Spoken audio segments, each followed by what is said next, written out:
રસ્તો નહીં હોવાથી શું થાય છે, ત્યારે આજે કોઈ બસ, કોઈ ગાડી કે કોઈ એમ્બ્યુલન્સ તો નથી પહોંચતી અને ઘણીવાર આપણી મહિલાઓને આપણે ઝોલીમાં કે નાવડીમાં બેહાડીને અહીંયા દવાખાને પહોંચાડવાની કોશિશ કરીએ છીએ. અનેક ઘટનાઓ તો એવી ઘટી જાય છે કે મહિલાનું પણ અને બાળકનું પણ રસ્તે મૃત્યુ થાય છે. આપણને ચાપોટની ઘટના યાદ આવે છે ત્યારે ખૂબ દુઃખ થાય છે. ત્યારે સરકારને કહેવા માંગીએ છીએ, વિશ્વની સૌથી ઊંચી પ્રતિમા તમે 182 મીટર અહીંયા કેવડિયામાં બનાવી છે. અમે પણ ગર્વ અનુભવીએ છીએ.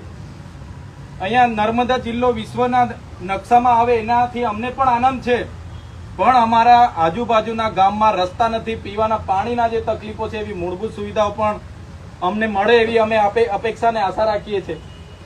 આજે નાયબ વન સંરક્ષક શ્રી નર્મદા અને કેવડિયાને આપણે આવેદનપત્ર આપ્યું છે. અગાઉ પણ સરપંચ શ્રી, એમના વડીલો, એમના ગામના લોકો દ્વારા ઘણી રજૂઆતો કરી છે. કલેક્ટર શ્રીને પણ કીધું છે, ધારાસભ્ય શ્રીને પણ કીધું છે, સાંસદ શ્રીને પણ કીધું છે.